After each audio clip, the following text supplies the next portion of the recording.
So, und er guckt sich den Livestream gerade an. Guten Morgen! Alrighty, now I want some applause. Good morning and welcome to the translation into English of the inkorrekt, methodically wrong presentation at the 34th Chaos Communication Congress in Leipzig.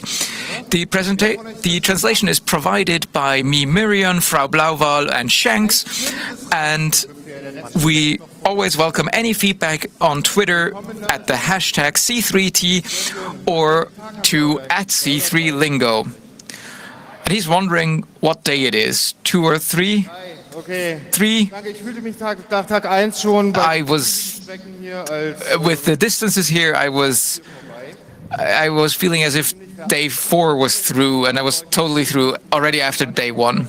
Der ist aber leider am ersten Tag am Herzinfarkt verstorben. We had a running gag, but it died of a heart attack on day 1. Jetzt zwei wunderbare Ausnahmskünstler. Obi-Wan Kenobi und Yoda. We have 2 extraordinary artists, Obi-Wan Kenobi and Yoda, and the A-Team of Science, Nicolas Wöll and Reinhard Remford.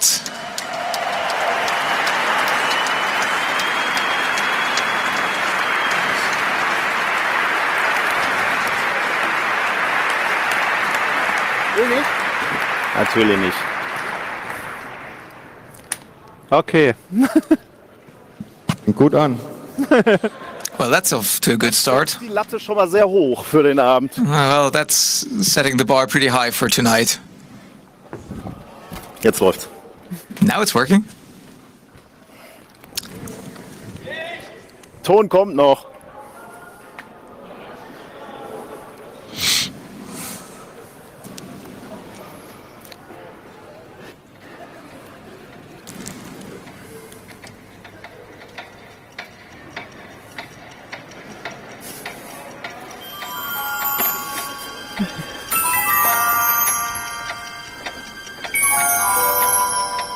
Was alles bedeuten? Klar, wir sind jetzt erledigt, aber wir gehen einfach nach Hause, pennen eine Runde und im nächsten Jahr sind wir alle wieder hier. Du verstehst es nicht. Es gibt keinen nächsten Kongress. We don't understand there will be a next congress, not here.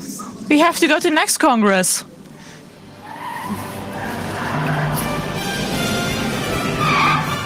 Hey Doc. Doc, wait, isn't Hamburg and the CCH in the other direction? There we are going, there is no CCH.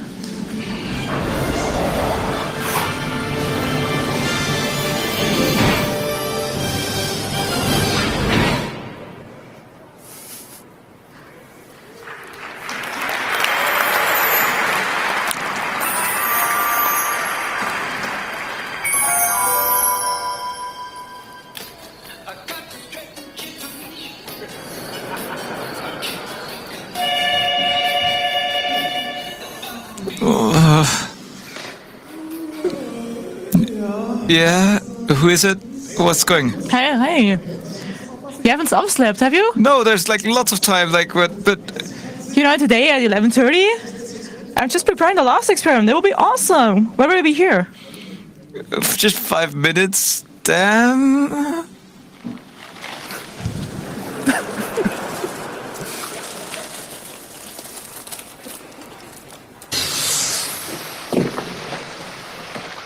Geile Karre. Doch. Cool car. Doc. Hey, Rainy, you're here. Of course. Look, I found a plutonium. No one will be missing this one. You arrived with a Come on. DeLorean? No one cares about that. Come on, start recording. Should I film like the entire with a... First, only me. Mein Name ist Dr. Nicolas Wöll. My name is Dr. Nicolas Wöll. I'm here on the parking lot from the Leipziger Messe. It's 11:30. Momentchen, Doc. Wait a second. Plutonium? Did you clear that? Oh, we have them, yeah. Direkt abgesprochen ist das Did natürlich. we talk them? Of course we haven't, but I read the rules. They said something about plants on air and fire, but nothing about plutonium. They can't do anything. Jesus!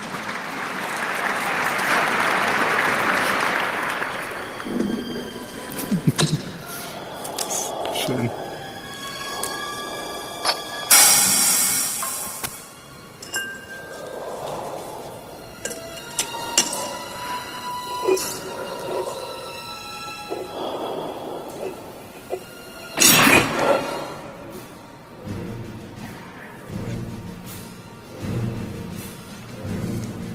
Oh mein Gott. Oh my god.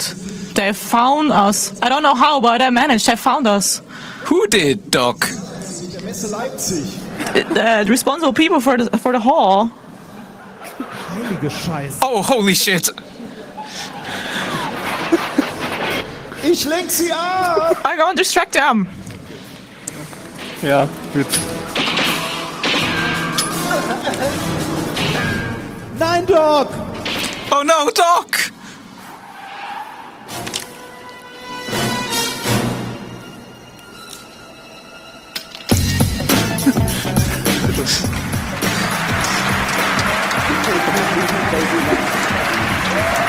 Wow!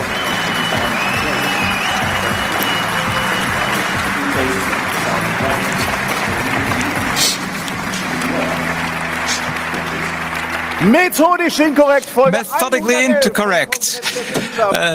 Episode 111 from the Chaos Communication Course, and with me, my well-rested traveling companion, Reinhard Remford. Und mit mir auf der Bühne And with me on the stream, the plutonium smuggler of science, Nicholas Byrne. Glück auf Leipzig! Have fun, Leipzig. Ja, ich sag mal so, das erste I'm just gonna start. The first social experiment we passed. You were the control group, the experimental group. 11:30 is fairly early, and thank you for your trust in. Just a quick question. Who of you have been to the hacker chamber yesterday? Jeez, you are crazy. Wait. Have the arms up? Who didn't sleep at all? Well, quite a few. Die Leute, die jetzt noch die Hand oben The haben, people with children were having that. They were like, oh. wer schläft jetzt gerade? Who is sleeping right now? Das nachher mal nach. We'll check later if there's more. So thanks a lot for being here. So ganz einfach. It wasn't entirely easy to put the show together here. In Saal 1, in Hall 1, there is not a lot you can do. In Hall Nothing Adams, there is possible. even less. And Uns neues Konzept. so we did a revolutionarily new for us concept. Ja, oh, da hinten verlassen fluchtartig Menschen den We Saal. see some people fleeing the hall. Ein Thema und wir versuchen euch das Thema We actually have a subject, and we're going to bring that closer to you. And that subject is Center kaufen. Das Thema ist I've gotten a presenter. Nobelpreis. the subject is the Ig Nobel Prize. The Nobelpreis sagen ich immer mal. disclaimer: I'm going to call it IG Nobel. I'm going to call it Ig Nobel. Play on Words. Americans will like to call it Ig Nobel. Abgrenzen vom Ig Nobel obviously means what it does, and that's to distinguish it from the actual Nobel Prize, and it's given out for science to honor achievements that first make people laugh and then make them think. Dann nochmal nachdenken, He explains that again. ob das vielleicht doch Sinn macht, was da erforscht wurde. Da muss man allerdings sagen, dass I have to add, that's not a general thing. Up to today, I think last or 2 years ago, it has been awarded to our university, the University of Duisburg. Forschung einer Biologin war es, glaube ich, die It was for a biologist. She found that dogs orient themselves at the magnetic field of the Earth. So Hunderte von Hundebesitzern laufen jetzt immer mit Kompass. Hundreds of dog owners will now be walking around with compasses. Einen möchte ich auch würdigen. One specific recipient is who I want to honor.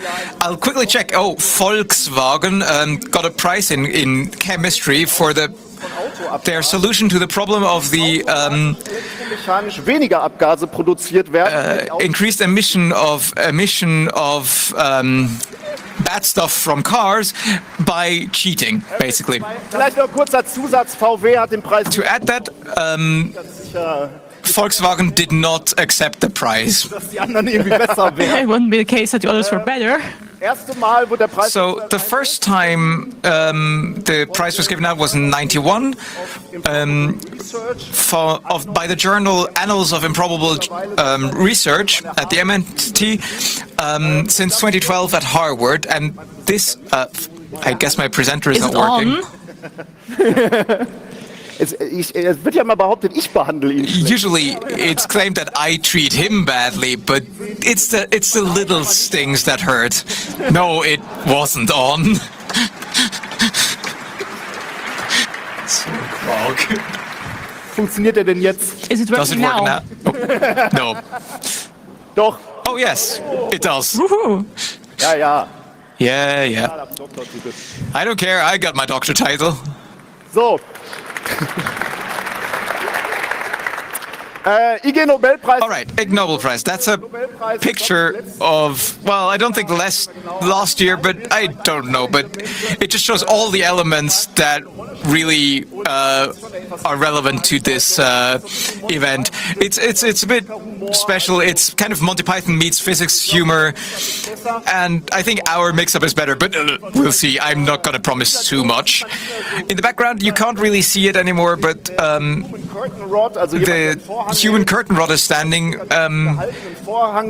because the recipients can walk through this curtain. You can see swallows because there's two segments where people can throw swallows onto the stage. This guy is the human projector holder. Maybe we can put naked people onto our stage. And this is Mrs. Sweetie Poo. That's a little girl.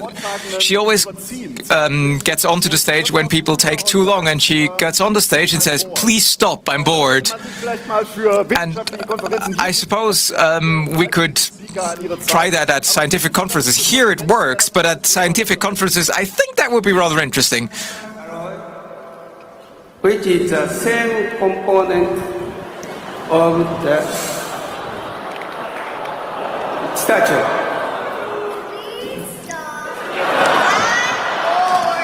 Sometimes they say, we don't have a clue. So Trinkus goes in and says, let me get a some kind of a number type of thing. And that's kind of what we do. The supermarkets we kind of like. Oh, we're in trouble. What a cute little girl. Pitch, you smash it with a hammer, it certainly behaves like a solid material. But of course, what he knew was... So he... Actually, it's a fluid. And so it will behave like a fluid. So am I. Did some pretty serious research into well, I know you're finding it hard to believe, but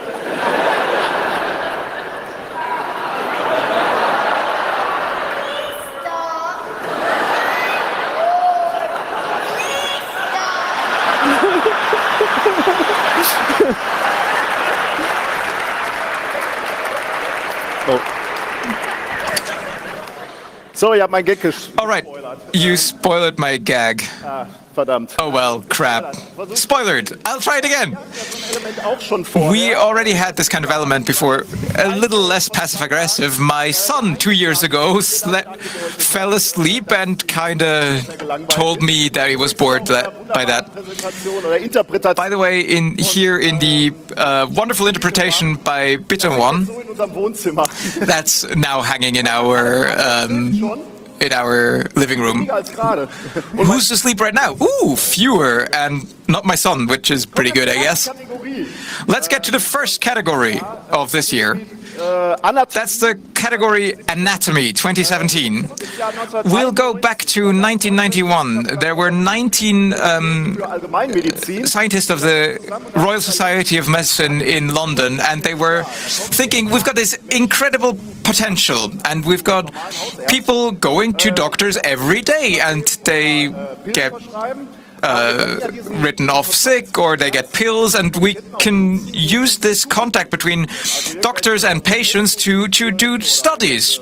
for tests or, large-scale population studies. And they sat together and were like, so what could we study? And they thought an afternoon about it and what study they would do and how complicated that would be and who they would do it with. And they just didn't get really a result. And then one of them said, why do old men have bigger ears than young men? And then they made a study and a paper, and they tried figuring that out. Personen über 30, männlich, They talked to people, male and female, over 30, whether they could measure their ears.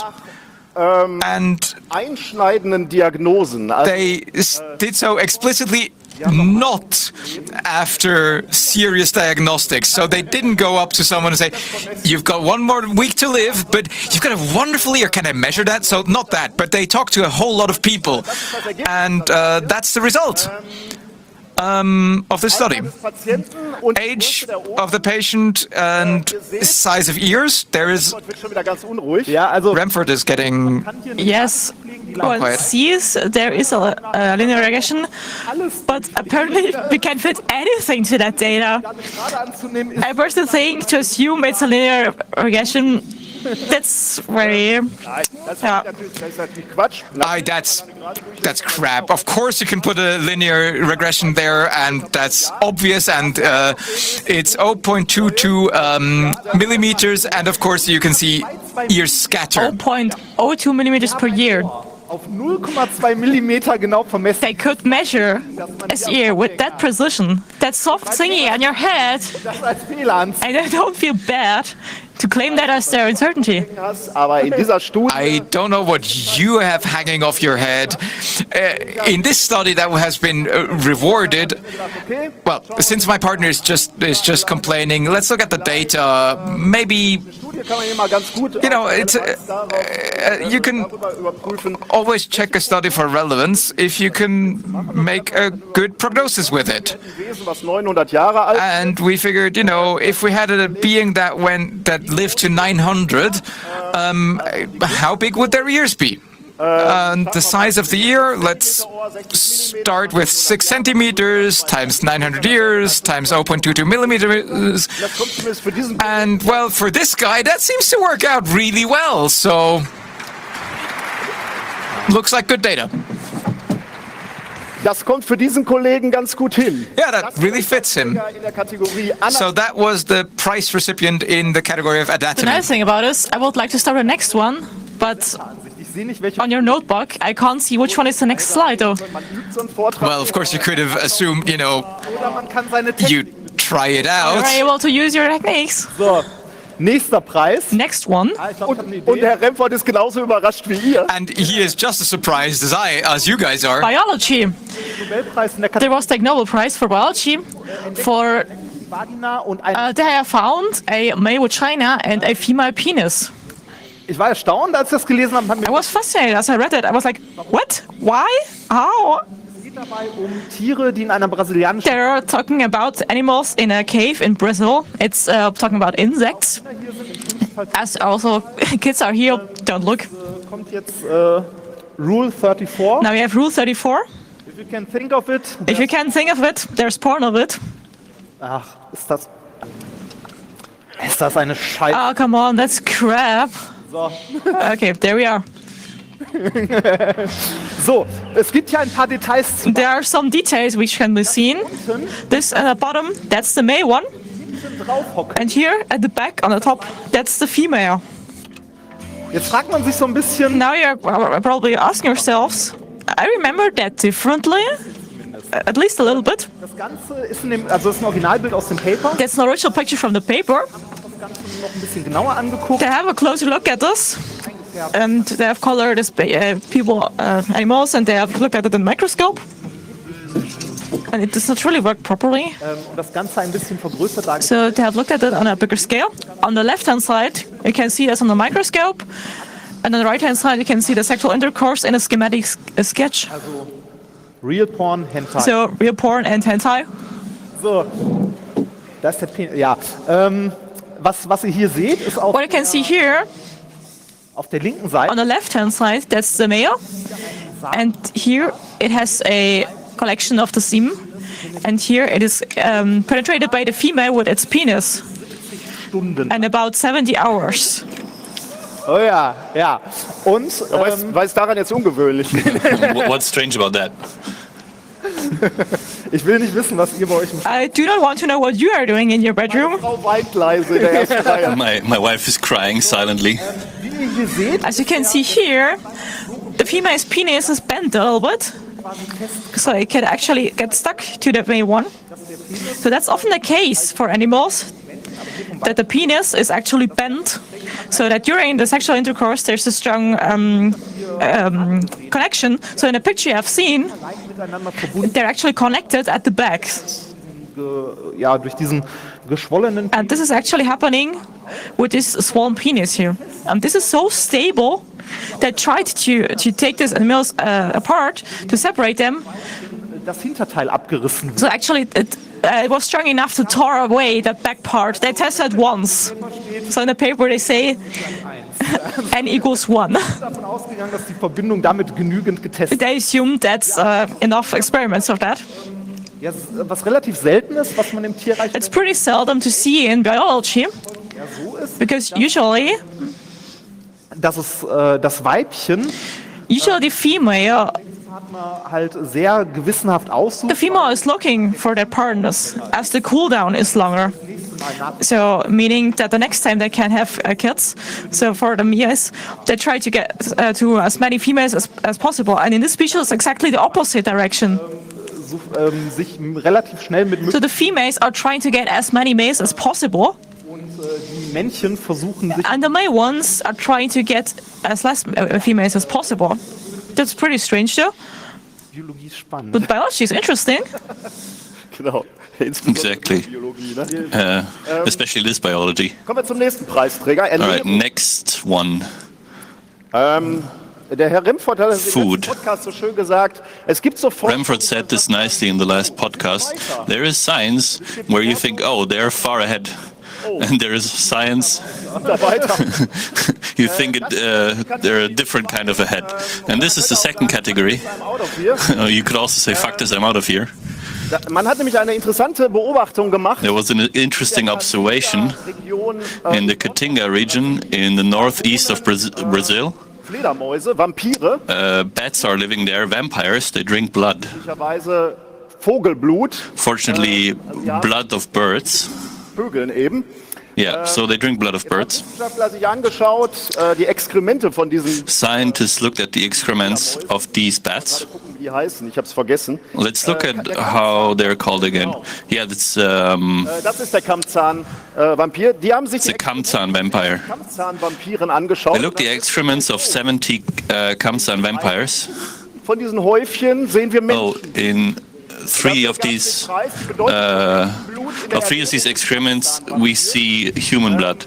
Das ist insofern überraschend, als man diese Kammzahnvampire tatsächlich mal hungern hat lassen. Also so we saw human blood in the excrements of these vampires, and so und denen dann andere Blut. there was an experiment where they let them starve, and und jetzt sieht man eben die there was an experiment where the vampires were starved. Die Wissenschaftler gehen davon and they tested if they wanted some other blood of some other animal. Für deren Opfer, also für die Vögel. But finally, and they refused the blood of other animals. But apparently, humans constricted the room for this vampire so much that they looked for alternative blood and they started to go for humans. Nature. So it's kind of like you take them what they're living, and then they're starting to eat all the species. Now we want to do the experiment. Now we want to do an experiment. Und wir haben gerade über Blut gesprochen. We just talked about blood. Weil eigentlich there's a classical experiment which you can do with blood. Und eigentlich macht man das Experiment, was wir euch jetzt zeigen wollen. And usually the experiment which we're going to show now is done with the blood from pigs, but we are taking care about pigs. So if you want to have a bleeding pig, that's ourselves. We take our own blood. Exactly. Und wenn ich sage unser eigenes, meine ich... If I say our own blood, of course I mean his. Danke für den Applaus von einer Person. Thank for the applause from one person. Ja, ich lade das hier mal, Reinhard, für dich. Yeah, I'm gonna charge this for you, Reinhard. Wie heißen die Dinger eigentlich? How are these things called? Die kann man auf verschiedene Stechtiefen stellen. Ich stelle das mal, du hast ja eher so eine dicke Haut. You can pierce for different depths, and you seem to have They thick actually skin. gave that to So, me in the pharmacy store for free. Was machst du denn da? what are you doing? It's alcohol, that's vacation stuff. I thought you were going to suck on the cloth. Actually, this hurts as fuck. Don't be a pussy. Ein bisschen Einsatz mal für die Zuhörer. Live it. Sie sind bei dir. So. Welchen Finger hättest du gerne? Which finger you want? Which finger would you like? Here on the side. On the side? Okay, look, I'm gonna I want count to that three. myself. Come on, give it to me. Ich bin ja wohl Doktor. I'm the doctor here. Alter. Cute. Drei, ich zähle. 3. I'm gonna count 3, 2, 1, 0. Machst du bei 2 erst? At 2, Ja, es gibt jetzt 4 Zahlen, bei einem drücke ich. there are gonna be 4 numbers. By one, I'm gonna press. 3. 3, 2. Du wolltest kein Schweineblut nehmen. You didn't want to take pig blood. 1. Du blutest da. Are you bleeding? Warte mal. Wait a sec.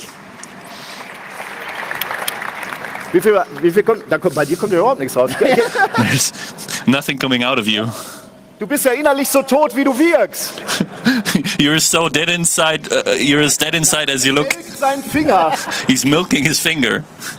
Ist das Zert in der Nähe? Is the third near? Herr Reinhard, der ist ja traurig. Reinhard, this is sad. So. Gut, wir reden mal über Ernährung. All right, let's talk about Kam da jetzt irgendwas raus? nutrition. Ach, da oben. Da ist noch die Nadel von mir drin, oder? There's still a needle from me in there, isn't it? Okay, give it again. I'll try a second time. Vielleicht hilft dir das. I can aim. Maybe that will help you. Komm, ich mach das auch mal. All right, let me do that too. Ouch.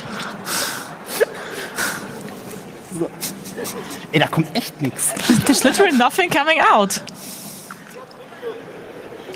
Mehr trinken, genau, ja. Drink more. Alkohol macht das Blut flüssig, oder? I heard alcohol makes the blood more liquid.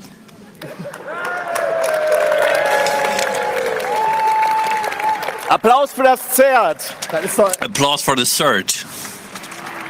C-E-R-T. That's really sad, isn't it? Das Zert fragt ernsthaft, ob wir klarkommen. The CERT asks if we are okay. Show von uns gesehen. Jetzt guck mal. Never saw a show of us from us before. Now let's look at this. Look how I bleed. Wenig Talente, aber ich blute toll. I don't got any talent, but I bleed well. Tut da auch nichts. There's still nothing coming out. Gibt's doch gar nicht.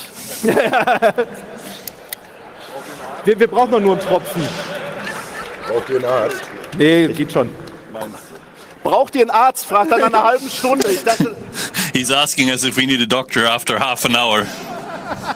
Ihr müsst das langsam ausstreichen. Das Blut muss wieder nachstreichen. Du hast kalte Finger. You have to squeeze the blood out slowly. Yeah. oh, du bist zärtlich, hör mal. Oh, you're so gentle. Ich bin ja auch Kinderarzt. Okay, warte mal. I'm a child doctor. Das wirst du nicht hinkriegen. Das geht alles von unserer Zeit ab, ne? Ja, ja. Auch eine venöse Blutentnahme machen, dann geht's schneller. Nee, Der Mann schlicht eine venöse Blutentnahme ab. Ich habe keine Ahnung, was das heißt. The man wants to be wants to do a blood extraction. I don't know what that means. Yeah, thank you. That's enough. Das war noch gar nicht das Experiment. That wasn't the experiment. Nein, was wir euch zeigen wollten eigentlich. What we want to show you was Oh, warte eben, bis der Mediziner weg ist. Bevor in the blood. Let's wait until the doctor is out. wir haben ein Enzym im Blut. We have an enzyme in the blood, at least in my blood. Not sure about his. It's called catalase. Wasserstoffperoxid im Blut hat. And it's very exciting because we have hydrogen peroxide Warum sollte man Wasserstoffperoxid? Why should you have If you have- hydrogen peroxide in your blood? Though? Yeah. If you have hydrogen peroxide in the blood, then the catalase Und Sauerstoff. then the catalase will split water, hydrogen peroxide into water and oxygen, and both are not harmful for the human compared to hydrogen peroxide. And yeah, I'm gonna need the camera again and come closer so There are also you two can drops from see my blood. this.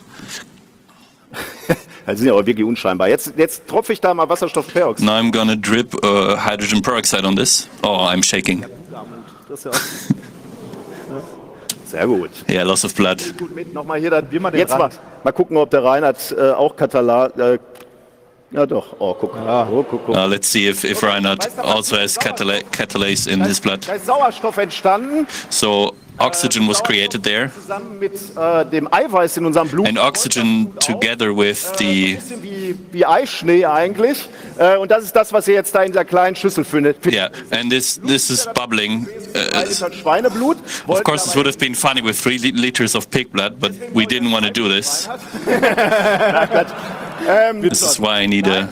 Wir haben einen Alternativ Katalysestoff gefunden. We found an alternative catalytic Das gleiche. product, which is called potassium oxide iodide, and this basically does the same thing as before. Spülmittel. And we're going to take soap for that, Machen wir mal hier rein in diesen Kolben. and we're going to put. So einen Kolben nicht und haben dann bei put that in there. gefragt, ob uns den einer mitbringen kann. We didn't have Das funktioniert auch this vase, so we asked on Twitter if someone could give us one of these, and of course it worked. This only works at the Congress.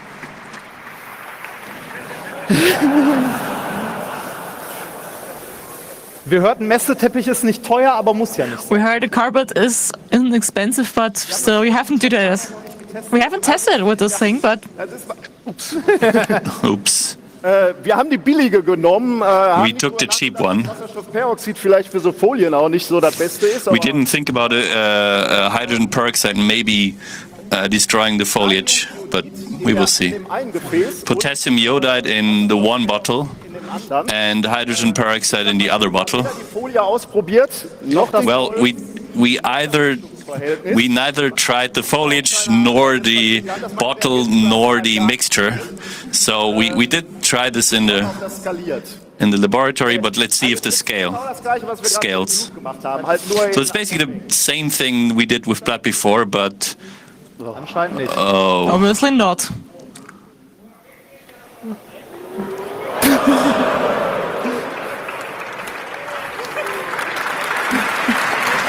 das war doch besser als ich dachte. well, that went better than expected.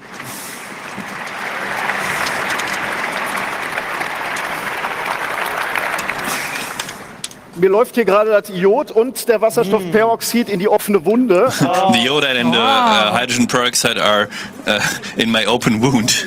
Iod kennt man doch aus dem Kindergarten, oder? Das I think Iodide, that's do okay. you That's know from out kindergarten. of kindergarten? Mir wird ein bisschen schwummrig, aber geht schon. I'm a little faint, but it's okay. Das zum Thema Blut. Yeah, so much about the blood topic and about. Das blubbert auf der Folie. It's the blubbering on the foil. You see here? Das könnte also This might be a reaction though.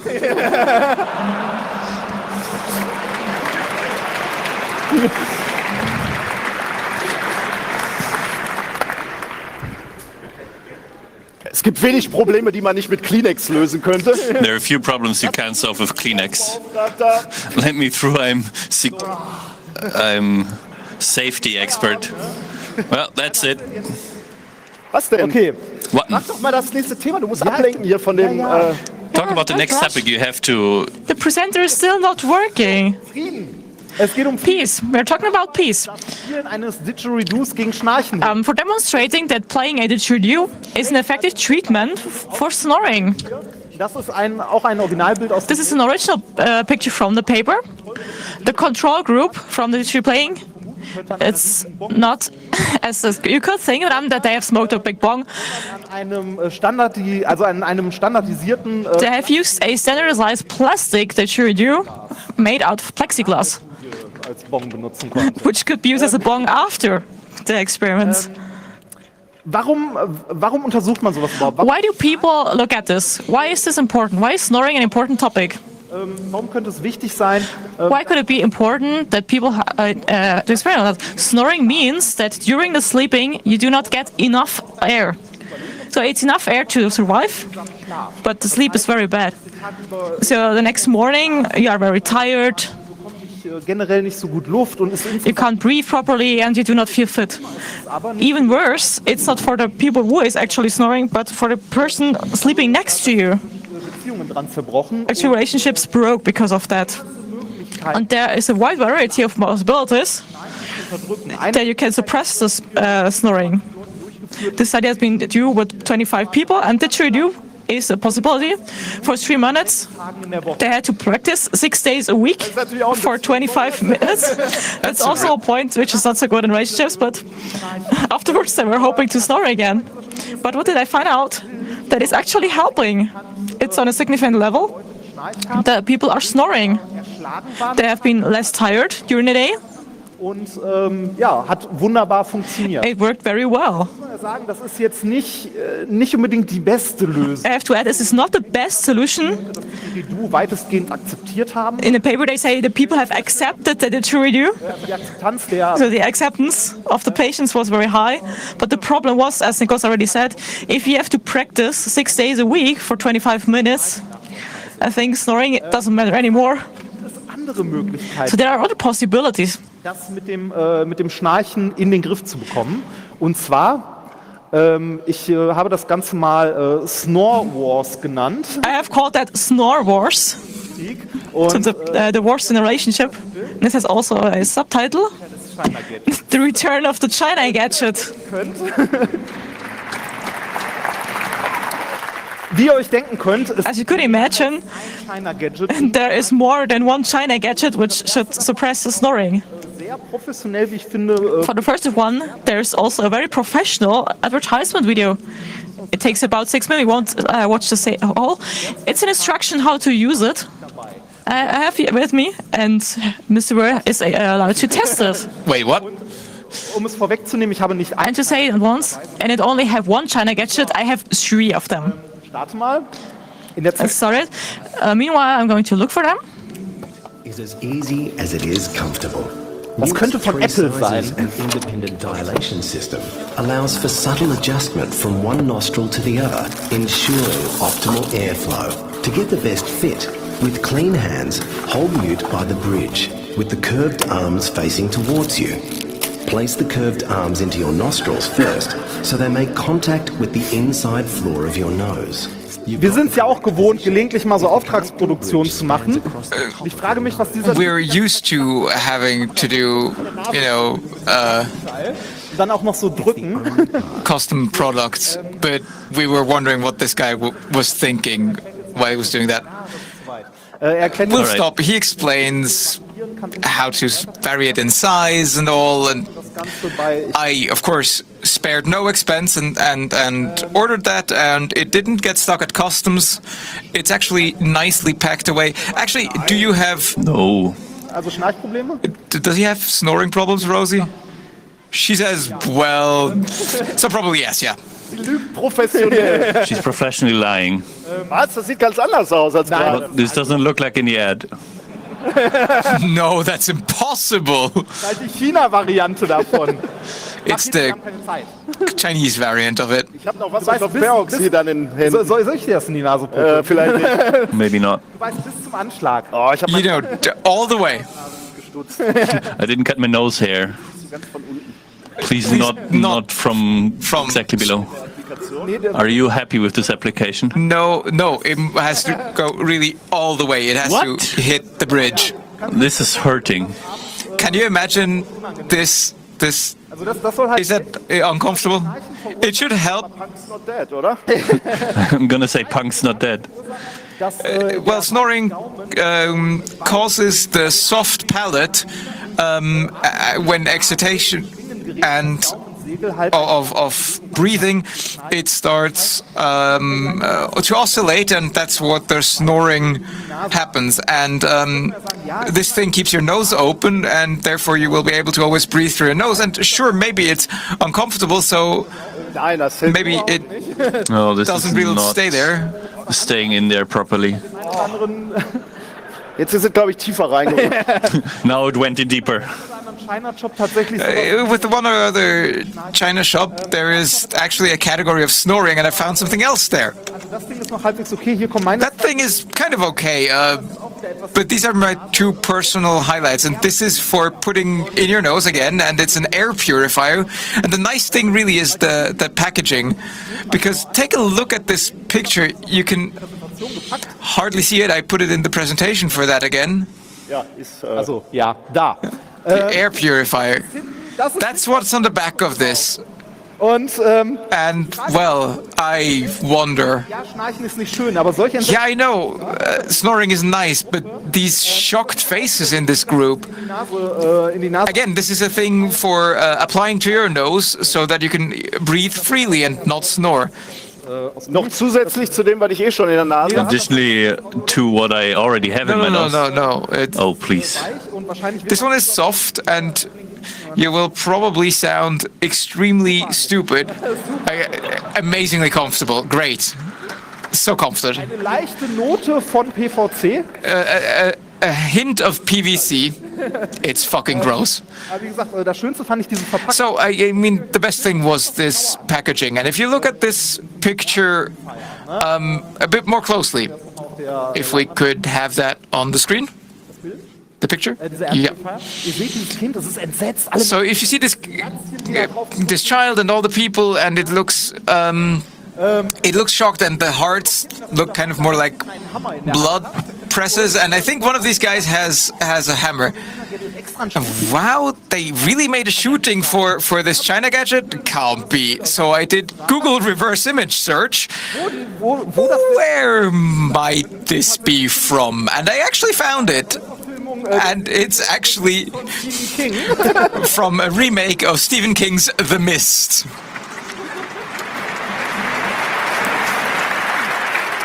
Ist großartig, oder? Also, that's amazing, isn't it? Thema Copyright. So much about copyright. Who cares? Mit dem Hammer mich jetzt doch ein bisschen an meine Frau morgens erinnert. Although the man with the hammer reminds me of my wife in the morning. Es gibt noch ein letztes Gadget, weil das war. There's one last thing. These two were really to support your breathing to the nose. But they don't really prevent you from breathing through the nose, which is kind of problematic. And here's China gadget number 3.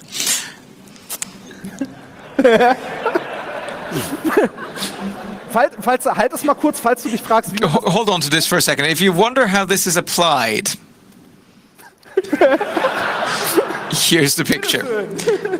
Here you go. Was soll dieses Ding bewirken? Also what is this supposed to do? Eng, genau, eng rum. You have to put it really, really, really tight. And geschlossen hält. This is for keeping your mouth shut while sleeping. Ihr habt 4 Möglichkeiten. Snoring isn't a problem. You've got four options. 2 filters for the nose, look like you've got mumps, or play didgeridoo. So much for the Peace Ig Nobel Prize. Schatz, komm, gib mir einen guten Nachtkuss. Come on, honey, Please give me a good night kiss. So.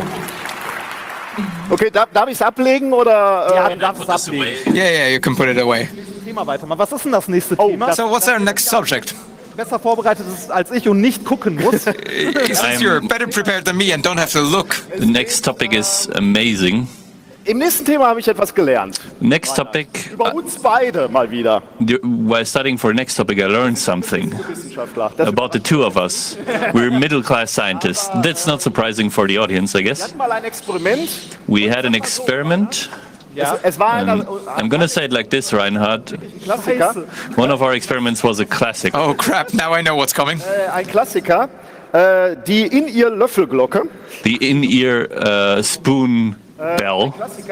Wait, no, which I is a don't. classic. gesehen habe, dass wir beide, Reinhard, Dinge nicht zu Ende denken. Where I noticed that the two of us don't think things through all the way to the end. Die In-Ear-Löffelglocke The in-ear spoon bell works like this. We have a von Weihnachten, aber das geht spoon on a band. This is a band from Christmas presents, but that's not important. And Ramford is going to wrap this band around his finger, and he's going to stick these fingers into his ears. an einen Tisch legt beispielsweise, And if he's knocking with the spoon dann hört ihr at a nichts. table, then you're not going to hear anything. Herrn Remford klingt, But Genau, es klingt wie Glocken. It if, sounds like bells. but for Ramford, Like a it sounds huge like a bell. bell. insbesondere die Kinder. Woran liegt das? You can test You that. can try this, especially the children. And why is that? Well, that's because the sound is Schädel geleitet wird und deswegen is very well channeled through the bones, and especially through the skull. And you have an in-ear headset effect. und deswegen klingt der Sound so bassig, so satt und so laut. And there is air in your ears, and this air starts oscillating, and this is why this sound has a lot of bass in your head. And we asked them to send us pictures. Auch gemacht. Also vielen Yeah. Dank dafür. Davon kriegen wir auch. Our listeners did this, and we asked them to send pictures, and here are some of these pictures, and we still get pictures from our listeners. And I introduced Reinhard, wir denken Dinge einfach nicht. as we too don't think things through all the way to the end. This is a nice experiment, but of course there are applications for this experiment, and one of these applications is the Ig Nobel Prize in the category birth help, and one of these is the facial expressions of fetuses to intravaginal music emission, and you can guess about you can guess the story. One of the PhD students came in, and I asked him, "Do you have time?" And he said, "No, I'm googling dildos. Ich möchte nicht wissen, was du bei Amazon... Google dildos with." Man muss zu all diesen Preisen sich auch immer wieder ins With all these prices, you have to keep in mind all of these prices that have been given. Somebody published a paper in a scientific journal. Here there was also a paper, and the scientists could show that abdominal music, so that means a headset on the abdomen, Ab der 26. leads to a reaction of the fetus starting at the 26th week, but intravaginal, the reaction starts at the 16th week. So the scientists say that you should start with the intravaginal music early to, I don't know, jedenfalls früh schon mal Reize zu setzen. Und Remford to teach the children early. And Remford, I bought something. daran sieht man tatsächlich, No, just a joke. But yeah, here we see that we're bad scientists, or at least we don't think things through all the way to the end, or at least we're bad businessmen, but because the scientists, of course, didn't only write the paper, but they also filed a patent for this musical dildo. I'm gonna call it like this, musical dildo. im Netz gesucht und der And I looked through the internet a bit more, and I found a website about this. Does that thing exist with Alexa and Google Home and all that? BabyPod. The thing is called BabyPod. Sehr sympathisch. BabyPod, das einzige Gerät. Very, very nice. BabyPod, the only device that can improve the articulation of the unborn baby through music. And I scrolled down, child and Schaut nur, es ist ein mother united through music. And look, it's a video. mal an. Yeah, let's watch this video. Danke. Es lohnt auch. It's worth it. Hauptdarsteller, man könnte meinen, Hauptdarsteller ist die Mutter oder das. Main actor is you would think the main actor should be the mother or the child, but the main actor here is actually, I think, the husband, who looks very sad. He cannot communicate with his unborn child, and that makes him Sobald seine Frau very sad. verkabelt ist, And as soon as his wife is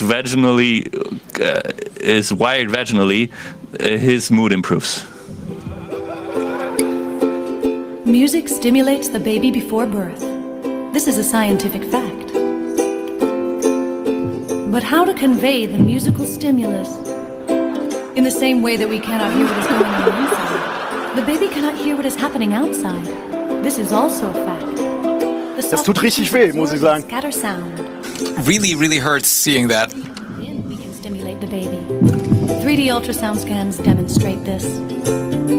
Once your child can hear the music, the baby's brain receives a stimulus that provokes and encourages a response. The miracle of phonation starts prematurely, key to cognitive development. Look how the baby sticks out its tongue. And you can't wait to talk to your child, to tell your baby how much you love him and see how he reacts. What if we could start now? Give your baby a universal stimulus. Send him a message from before birth. Make sure it reaches your child.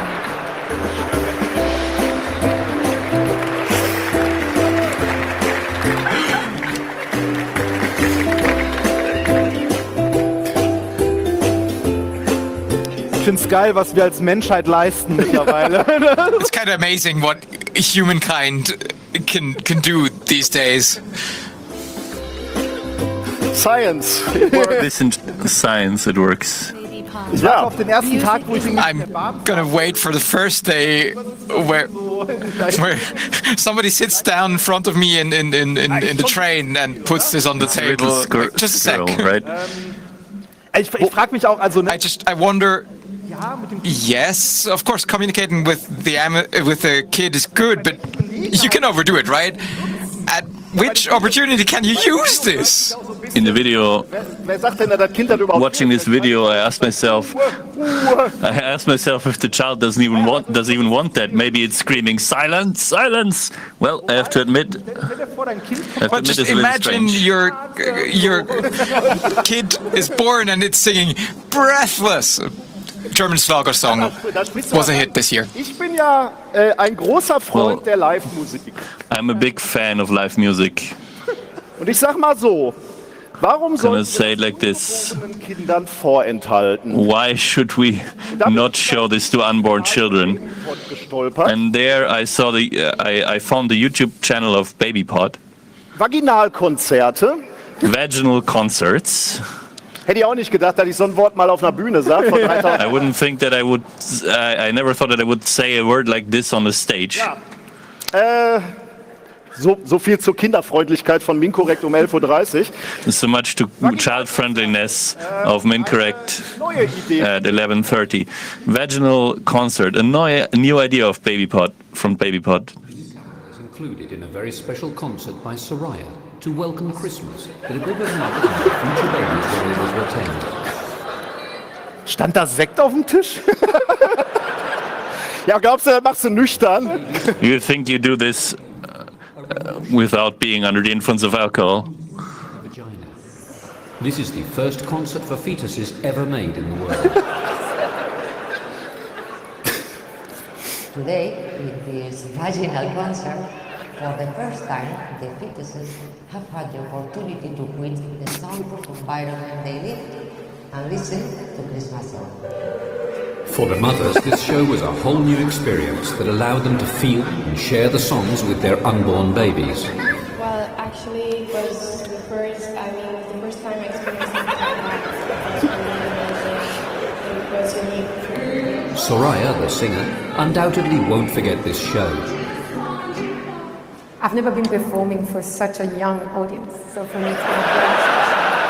Everything is safe and easy to use. It is placed like a tampon and connects to the smartphone.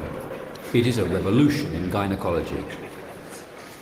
Wie abgezockt muss man eigentlich als Künstler sein, um zu sagen, ich habe noch nie vor so jungem Publikum gespielt? How sad do you have to be as an artist to say I never played in front of an audience so young? And as a musician, I'm kind of... Die Vaginaltrommel, das ist vielleicht ein Produkt fürs nächste The Jahr. vaginal drum, that would be a product for next year. Wir sind gerade bei Musik. We're Erinnert ihr euch talking about music right now. Do you remember this? Dass ihr Mate trinkt und immer Fefe lest. Gefiel uns eure arschlochfreie Zone ohne Vorurteile oder Homophobe. Gefällt uns diese fast perfekte Welt, auch wenn sie wieder nur 4 Tage hält. Gefiel uns viel zu klein der Laden. Wo ist als nächstes hin, dürfen wir euch das fragen? Das geht an das Orga-Team. Es gefiel uns. Danke, das war's. Wir waren gern wieder da. Wollen uns daher bedanken, wir ans CCH. Wir sind raus hier, danke, das war's. So schön sie auch war, ihr könnt uns gerne begleiten. Da klatscht einer mit. Das war's. Ja, das haben wir in der Closing Session. That was the closing session from last year. Unser Podcast ist ja auch bekannt. Our podcast is kind of famous for qualitatively high music. And of course we know that you always press on skip if music appears. But here you can't. The only situation where you do have to suffer through this is of course when we sing ourselves. And the song made sense, so at least if you look at the text, and of course we liked the Congress, but musically we were in over our heads. We recorded that in our lab next to the airflow. Yeah, and that's not the worst thing. I think that was the first time I was really ashamed on And stage. that means something, talking about it. So how about this? Right. Not from translators. We might try to translate this as best as possible, but this is going to be hard. So we come out of the...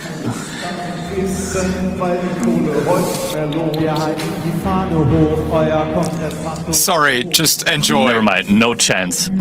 Heute grandios Experimente, der Brandschutz wird schon langsam bleich.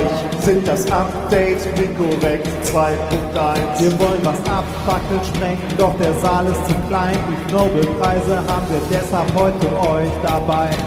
Der Tech-Review sortiert die skurrilsten Themen von uns kombiniert, um sie wieder zu geben. So kamen wir zum C3 in Hamburg, die 31 zum ersten Mal dabei. Jetzt sind wir hier in Leipzig, massig Platz in Messerhallen, Raum für etwa 15.000.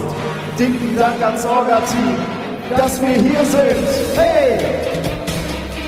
Alles glänzt, so schön neu.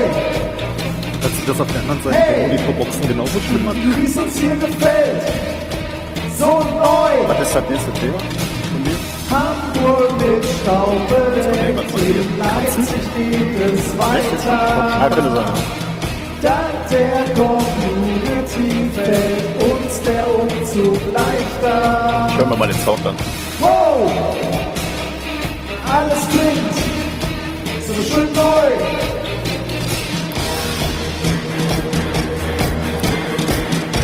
Besser hier, oder? Besser, ne?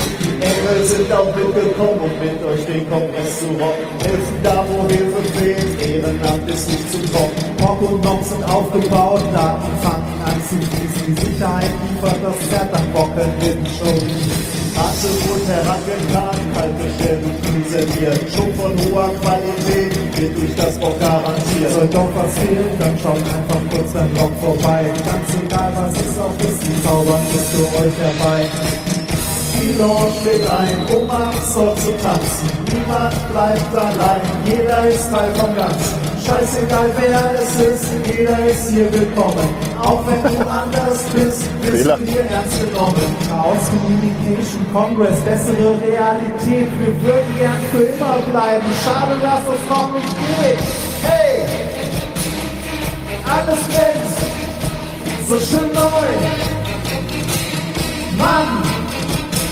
Wie es uns hier gefällt, so neu. Hamburg mit Staubelenk, in Leipzig geht es weiter. Dank der Community fällt uns der Umzug leichter.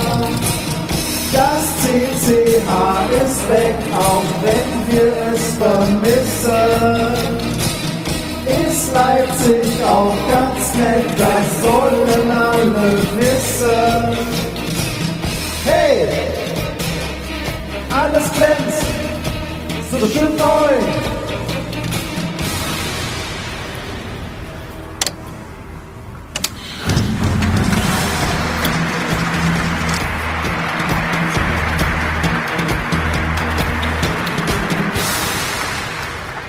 Das wissen wir zu schätzen, dass wir sitzen geblieben sind. We really appreciate that you stayed I for had this. expected a slow clap. Nein, alles gut. No, everything's fine, everything's fine. Wo waren wir? Where were we? Wo waren wir? Hier. Physics. Jetzt kommen die spannenden Themen. No, there are the interesting topics. Physics. Links, wer kennt den? The man on the left-hand side, who knows what it is? Shame on you. Das ist, wo sind meine Notizen? This is, where are my notes? Ein alter Grieche. It's An old Greek guy. Heraklit war es, glaube ich. It was Heraclite? It was Heraclite. From Ephesus. Somebody says, shame on you. Kennen, weil Platon und so den auch noch He stated the sentence. Alles fließt. Everything is flowing. Ich würde sagen, ja, alles fließt. Yes, true, everything's flowing. So, what do the physicists look like? The thing on the right-hand side, cats. Sind ein paar Physiker der Frage nach. Some physicists were interested in the question, is a cat a fluid? Eine Katze ein Festkörper? Or is a cat rather a solid? That's apparently a very difficult question. Man könnte jetzt einfache Definitionen von One could now use very simple definitions from solids, liquids and gases, and the very simple definition would be something like a solid state is a body which has a constant volume. Ja, konstanten Volumen und a constant volume and the constant dimensions. So it stays as it is. A liquid, on the other hand, etwas mit einem konstanten Volumen, is something which has a constant volume, but it's actually changing its shape corresponding to the volume it's in. So a gas is something which is just expanding the whole space. Das ist eine einfache Definition. That's just a very simple definition. Jetzt kann man mal gucken, ob das auch für Katzen Now we can see if this also fits for cats. diese Studie gemacht And these people who have done these experiments, they have investigated the questions and they have reformulated the question because someone has asked in the internet, a cat could be a liquid. haben sie aufgegriffen und in ihrem And this was the question they wanted to answer in the paper, and the definition was, following these common sense definitions, a meta-study entitled Are Liquids was recently published on boardpanda.com. Wer kennt's nicht? Who doesn't know it? I proceed to check if the pandas claim that the cats are liquid is solid. Fand ich sehr schön. I really like that one. By using the tools of modern rheology. What is rheology? That means rheology. This is the science about flowing. I didn't know it actually exists. It was also published in a journal which have been made by the Society of Rheology. So it's Bulletin News from the Society of Rheology. Ich dachte schon immer, der Wachturm wäre ein Schwarz. And I saw the Wachturm was a strange thing. Die haben sich auf jeden Fall ein bisschen genauer angeguckt. Okay, das They looked at this in detail. So they tried to experiment scientific experiments. Just to say, it fills the space. You have also to take into account the maths. machen wir jetzt ja auch. So we're already doing a little bit of maths, but it's not that much. It's just one equation. But before I start with the equation, I would like to show you the slide I forgot about. Diese Definition, This definition, something is actually falling in their space. nicht aus und bleibt starr. What is saying? It's very difficult for fluids and solids. That's an experiment from 1930s. You can see here. Teer in diesen Trichter gefüllt und dann genau There was this material fluid in this cone. 30 wurde der Trichter unten aufgemacht. And in the 1930s, they opened that out and it was flowing through. And I was observing one dropping filling down from this highly viscous liquid. So every 8 years, a drop fall down. So now is the question, is this a solid or is it a liquid? Because it's flowing, sort of. But if you do not look, it's not flowing. So you have to watch it for 8 years to actually observe the flowing. So if something is a liquid or a solid, it's also depending on the time you actually look at it. So how long is your observation? Kann man mathematisch sehr And this can be interpreted mathematically. Kann man eine Variable einführen, de. We can state a variable, it's called de. Wofür das Ganze steht. I forgot what it says. It's the Deborah number. Und hat oben Tau, die Relaxation. We have here Tau, it's the relaxation time. At bottom it's big T, it's the observation time, so the time of the experiment itself. So with this definition, we now can actually describe if something is a liquid or a solid. So the relaxation time is the time which something takes einen Raum auszufüllen. to actually fill the space. For example, Wir nehmen Wasser, schütten das in ein We have water and pour it into a glass. It is immediately filling out the space, so the relaxation time is very short. If you now have something very viscous, like a pudding, it takes a while until it's really filling the space. So the relaxation time is lower. T is the time which we are observing the experiment. If you have something now, if this number is on the left-hand side, it's very big. So whereas the relaxation time is much bigger than the observation time, then you can say it's a liquid because it's not flowing. But if this number now is which is smaller than 1, so if the observation time is much bigger than the relaxation time, then we can talk about a liquid or even for a gas. So depending on how small the number. So if it's less than 1, it's a liquid. That's a mathematically very nice description if something is a liquid or a solid. Wenn man beschreiben möchte, now we have to take into account if a cat is a solid or a liquid. We have to actually determine the relaxation time of a cat. So how long does it take for a cat, in average, to actually adjust the environment? And is it actually doing that? And yes, it does. Here we have some pictures from the paper. Und zwar, das ist, ich glaube, Cat Bounce heißt das Ganze. I think it's called cat bounce. There is the observation time really short. It's bouncing from the sides, and it's a solid. That's what they say in the paper. But there are also other possibilities. For example, if you look along on that, then you see dass sich Katzen, und ich bin ja Besitzer eines dicken Katzen. I also own a cat, a very fat cat, so I live with it. Dass sich Katzen that cats actually have a strong tendency that after a long time, that also when they're very small, are adjusting the environment. Wenn man eine Katze lang genug beobachtet, so if you look at the cat long enough, you can see the cat is a liquid. How long?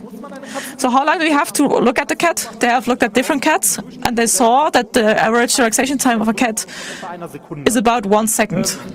Wenn die Katze in der Nähe halt dieses, ne, also if the cat is close. So if the cat is actually starting to get into that sink, it's in 1 second later, it's actually filling the space. So we can observe the cat as a liquid. Es gibt noch viel mehr Effekte. And there are even more effects. Lassen, dass eine Katze eine Flüssigkeit sein könnte. Und zwar Sachen, die wir bei Flüssigkeiten halt auch betrachten. Things we also observe for liquids. For example, it's a capillary effect. Wenn ihr einen dünnen Spalt habt, if you have a really narrow slit and you fill in liquids or water, then the addition of the surface, the water is stuck there. So the same can be observed for a cat if they fall into a narrow slit. Die Oberflächenspannung bricht und die Katze at a certain point, the surface tension is broken and the cat falls down. And now you're just going freestyle, or is that still from the paper? Wait a sec, that's not from the paper. Zu der Kapillarkraft. Because the picture from the capillary force, the source was labeled as facebook.com. That was 1 step ahead, source internet. Aber das hier sind wieder Original. Okay, these are again original pictures from the paper. Here you can see a cat again. Die auf einer, ja, this cat is placed, for what are you talking about, hydrophobe or hydrophile?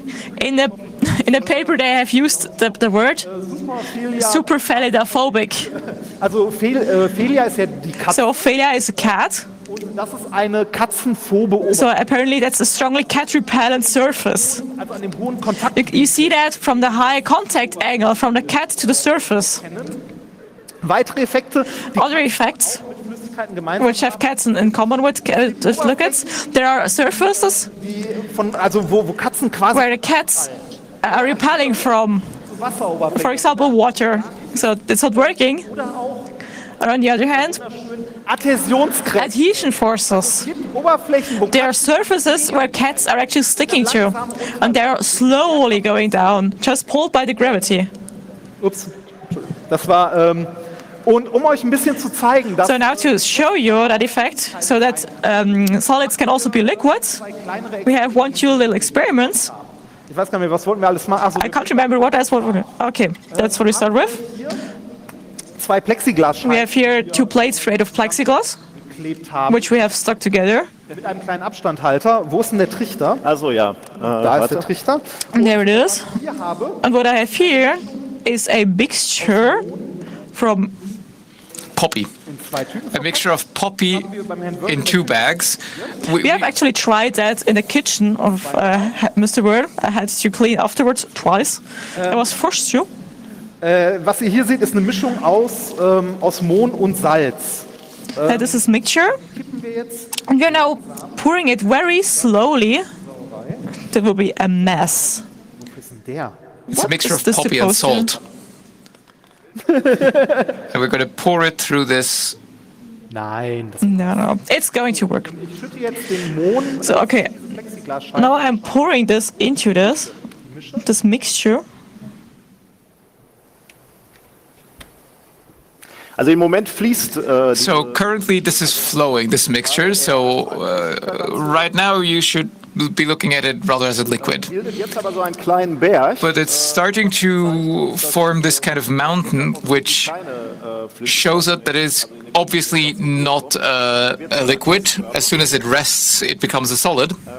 Und man sieht noch etwas sehr schön. And you see another thing rather nicely. And it's getting better. You can see this sort of parallel lines, right? So.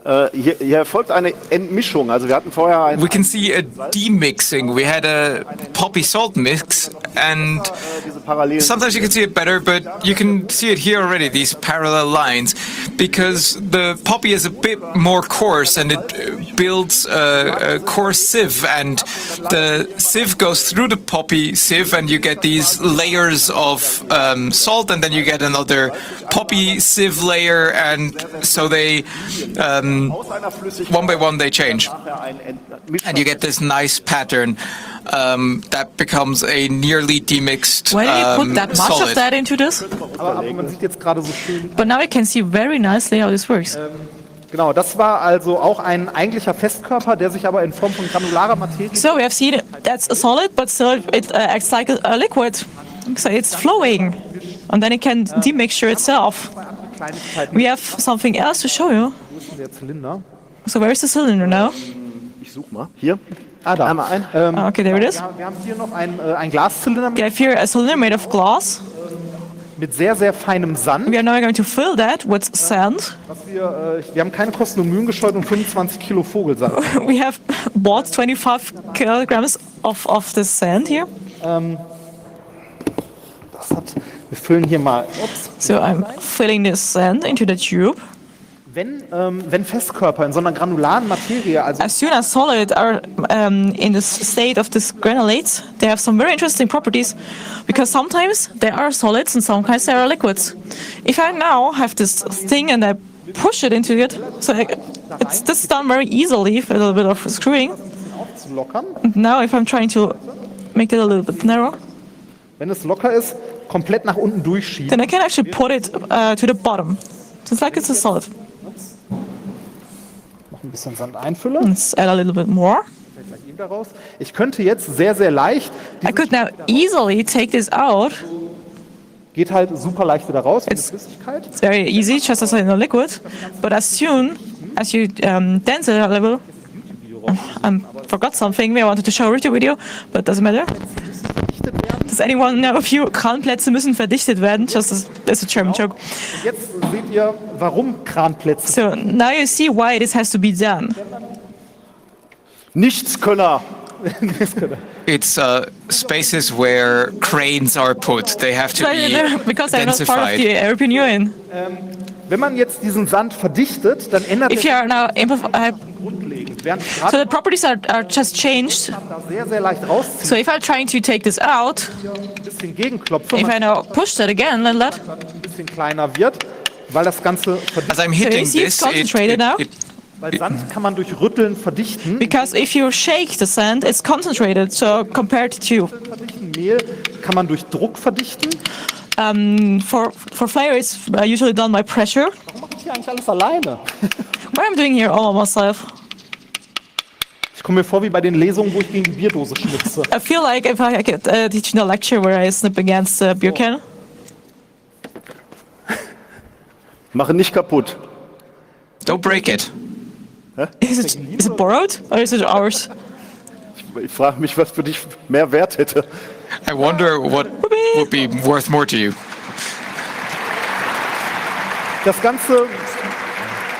Das Ganze hält jetzt extrem gut, weil der Sand halt verdichtet ist. This is still holding because it's compacted. Beim Rausziehen. So if I'm pulling it out, it's actually pressed in. And now, if you apply enough force, you see, we have sand. Ja, nicht so richtig entscheiden kann, ob er jetzt Festkörper It actually can't decide is it a solid or a liquid. Wir haben hier noch einen kleinen Kompressor gekauft. We have here also a little compressor. Und ich muss mal kurz gucken. Und haben hier 2 Bälle. Here we have 2 little balls. We have another nice experiment. In den Eimer. Man kann nämlich mit manchen Sachen sehr schön zeigen, dass sich Sand auch wie eine Flüssigkeit verhalten kann. With some nice experiments, you can also show a sand is a liquid if it's moving enough. Piepst du mal, sagt er zu 25 Kilo, die ich hier... So, ist rein, oder? Stop, that's enough. Dann packen wir hier in die Mitte einen... Then we put this ball in the middle. Weiter. Okay, continue. So, stopp. Wir haben jetzt hier einen Eimer voll Vogelsand. So we have here the sand. In the middle there we have a ball with a very low density. It's just a plastic ball. This is an experiment we haven't tested yet. Und haben hier eine gute Stahlkugel. And here we have this ball of steel. Die natürlich auf diesen Festkörper hier. So we are going to place that on top of the solid. Luft da rein. If you are now going to put enough air, this sand is going to behave like a liquid. This goes also on a big scale. Is this enough pressure? Yeah, just try it.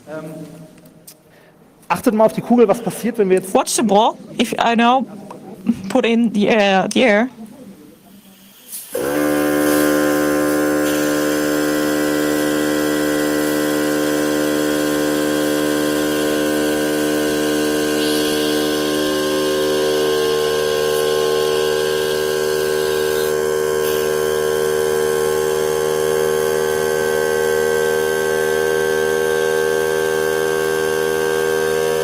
Okay.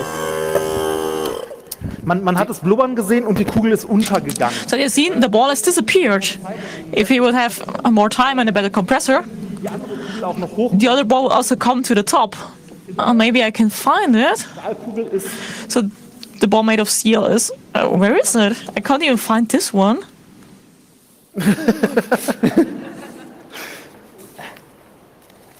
Die Stahlkugel ist locker. So the ball here is actually more deeper than the length of a hand. So sand can also be a liquid. One can do that also on a bigger scale, so it's more spectacular. We haven't been able to do that, but we have found a video. So we wanted to show you this, where sand is actually behaving like a liquid.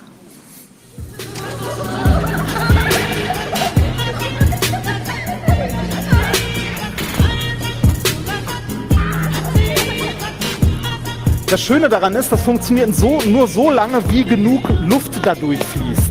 Sobald man die Luftzufuhr ausmacht, ist das Ding wieder ein Festkörper. Und Nikolas sagte gestern so, als Vater würde er, weiß ich nicht, ob man die Kinder darin tauchen lassen sollte, wenn dann plötzlich der Kompressor mal aus ist. Ich weiß ja nicht.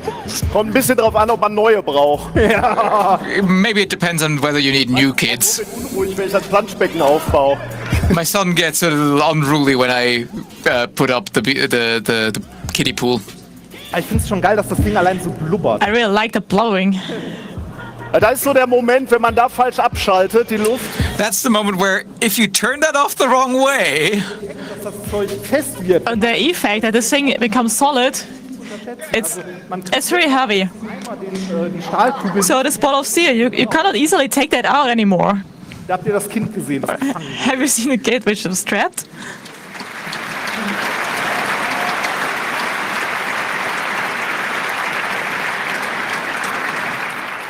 Aber ich finde ja, das wäre... But really, I think that would be a really nice community project for the Camp 2019. Right. A sand pool. Okay, kommen wir zum... All right, let's get to the next one. That's medicine. Ein Thema, was mich auch... A subject which personally has been keeping me busy. Abneigung gegen Lebensmittel. Das ist meine Tochter. Dislikes of food. That's my daughter.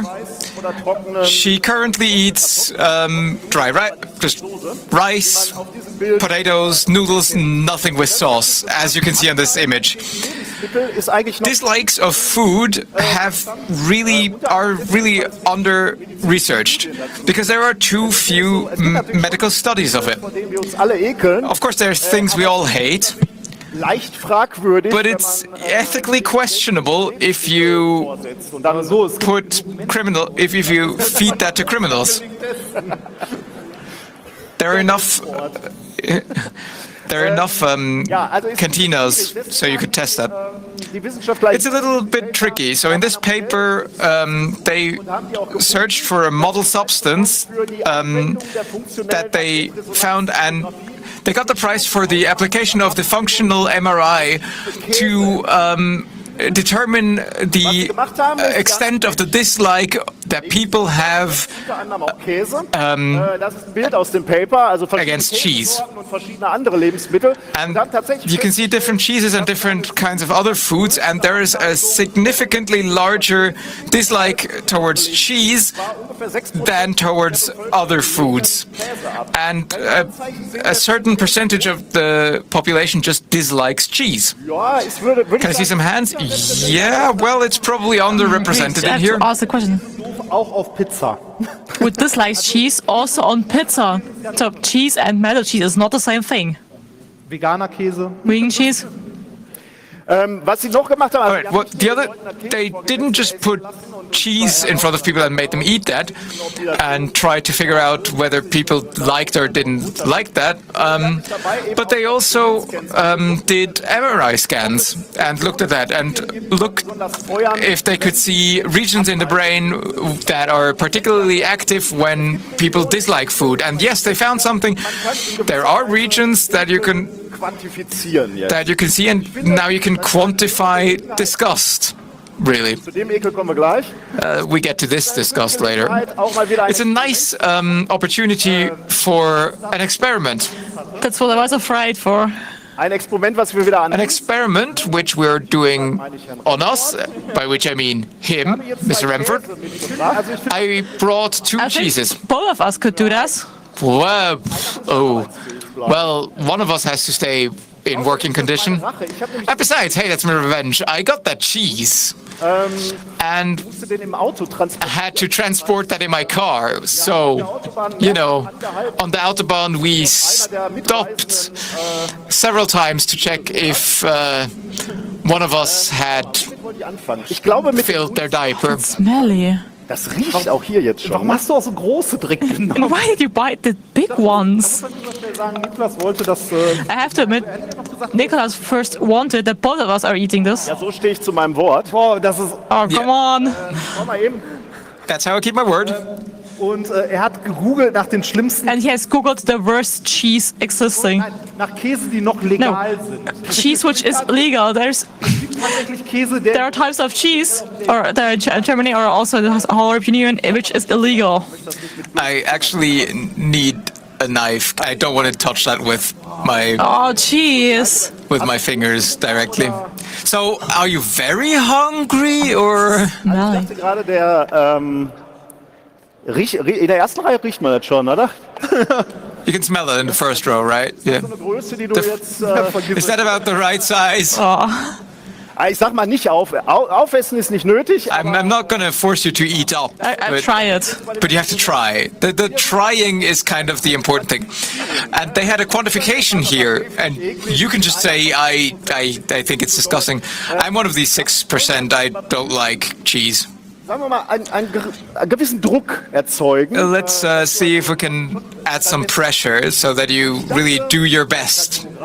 And since I don't have a tomography machine here, electroshocks might be the right thing for you. So I got this device. I know where it is. Ich helfe dir mal. I'll help you. Eigentlich bin ich ja der weniger Angst vor Stromschlägen hat. Usually I'm the one which is less afraid of electric shocks, but I'm the experiment leader, so. Kennt das vielleicht aus den 80ern so? You probably know that from the 80s, this massage things or this training thingies. I tried that. It's like the iPod of pain. Ausprobiert übrigens bis Stufe 8. Das Gerät hat 25 Stufen. He tried up to level 8. It has 25 levels, and at 8 he said that's enough. So that's where we're going to start above 10 this time. What do you think from here to here?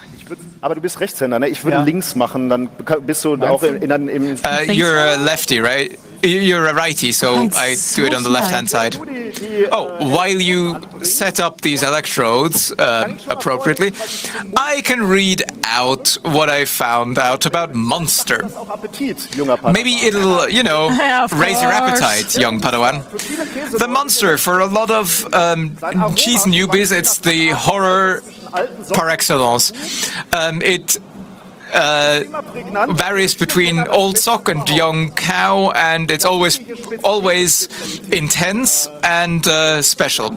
Das würdigst du wieder gar nicht. Nein, überhaupt And you really don't appreciate how I'm offering you amazing cheese here. The worst is if I start it, then it's already working. So it's already vibrating. Du könntest mal einen Finger hier hinlegen und einen Finger da You could put one finger, one there and one there. So to start getting into the mood. We can also do it like that. I also put one of these stickers on your arm and then we are holding hands. Komm, einmal kurz. Come on, just once. Just once for a short time. Danach leide ich auch wieder. And then I'm going to suffer alone. I have to turn it off first. So, jetzt ist aus. Okay, now it's turned off. Wir spüren nichts, We don't feel anything as we are not touching. Das ist schrecklich, wenn 4000 Leute vor einem. Group pressure is really bad when there's 4,000 people in front of you.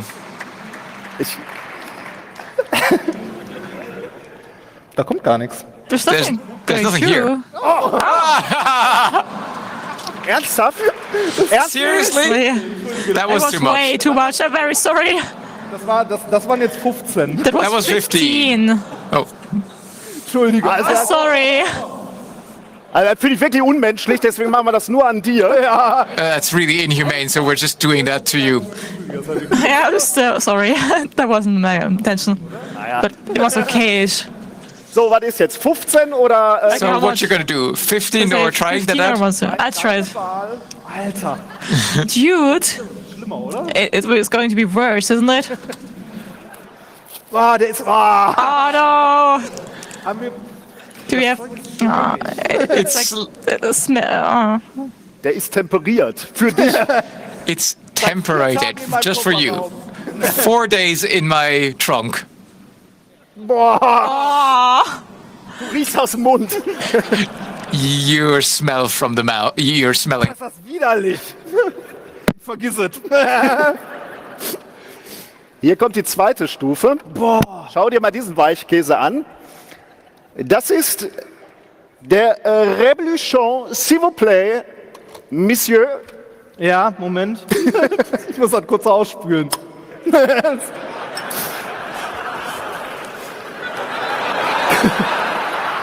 Na. So. Ja. Also wenn du so verzweifelt bist, dass du Wasserstoffperoxid gurgeln würdest, dann würde ich von weiteren Experimenten... Nein, das machen wir natürlich nicht. So, Revolution, s'il vous plaît. Das ist der französische Rohmilchkäse für alle, denen der Munster nicht heftig genug ist. Ich hatte so den Eindruck, du könntest noch was Deftiges... Mal ganz ehrlich, ne, das von gerade tut mir leid, aber du schuldest mir was hier nach. Majestätisch streng sind Geruch und Geschmack, Aromen von Kräutern und Abbeize vereinen sich bis hin zu bisweilen scharfem Ammoniak. Krieg mal Lust auf mehr, würde ich sagen. So, meine Finger riechen. Das nimmst du aber wie ein... Ist gut. Zum ersten ist ja okay. Okay. Der Münster war schlimmer. Das war Stufe 1 von 3. Was? Ich dachte, das war 1 und 2. Naja, ich sehe, deine Schwäche ist nicht der Käse. Deswegen habe ich noch andere Lebensmittel mitgebracht. Ich gucke mal, wie schmerzhaft das hier ist. Und das nächste ist toll, finde ich. Ich muss sagen, ich habe eine gewisse Faszination für dieses Lebensmittel. Also so bis... Oh Gott. Also bis... Ah nee, 12 ist fies. Das geht bis 25. Alter, wer tut sich das denn an? So, das nächste Lebensmittel ist Haggis. Oh nee, nee. Jetzt warte doch erstmal ab. Aber immer gleich ablehnen, ne? Warte mal, könntest du mein Notebook ein bisschen davon... Ich weiß, du hast mein Buch nicht gelesen, ne? Aber du hast nicht Surströmming oder was aber das sieht ein bisschen aus wie Katzenfutter. Also Haggis, man kann ja, klar, man kann wie der Remford gleich wieder ablehnen und so negativ, aber man muss eigentlich die konzeptionelle Reinheit von Haggis, muss man schon wertschätzen. Haggis ist im Prinzip ein Schaf, was sich selbst gegessen hat. Das nennt man Aufopferung, ne? Es ist nämlich ein Schafmagen, in dem Schafleber, Schafherz und Schaflunge abgefüllt wurde. Würdest du das essen? Nein, da bin ich raus. Echt? Da bin ich raus, definitiv. 15? Würdest du nicht? Nee, würde ich nicht. Ja, dann bitte mal einen Stromschlag. 15? 15. Ja, man muss ja schon ein bisschen auch prüfen, wie ernst es dir mit deiner Abneigung ist. Sehr, dabei sehr. So. Das könnte schmerzhaft werden. Warum muss ich eigentlich immer leiden? Ich gehe schon mal zur Seite. Das zittert. Zert bitte bereit machen. Guck mal. Oh, 15 ist echt fies. Du stehst da so sehr mit 15. Oh, stopp. Na, warte mal mit 20. Wir haben ja noch eine Teststufe, eine Produktgruppe habe ich vorbereitet. Bei 15 kann ich meinen Arm nicht mehr gerade halten. Das geht nach 2 Tagen wieder weg. Pass auf, warten wir mal noch. Schalt schon mal auf 20. Das geht ja direkt los, wenn man. Also, dann lass erst mal noch einen Moment auf 15. Ich hab aus. Sonst würde ich hier so stehen. Ich habe mit dem Herrn Remford schon viel. Möchtest du? Ich habe mit dem Herrn Remford schon.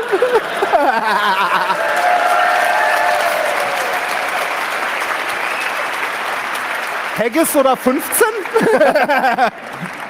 Ernsthaft? Haggis oder 15? Dann nehme ich Haggis. Die ganze Dose. Nein. Ernsthaft? Haggis? Boah, Respekt. Ja. Wo war die Flasche zum Nachspülen? Da unten.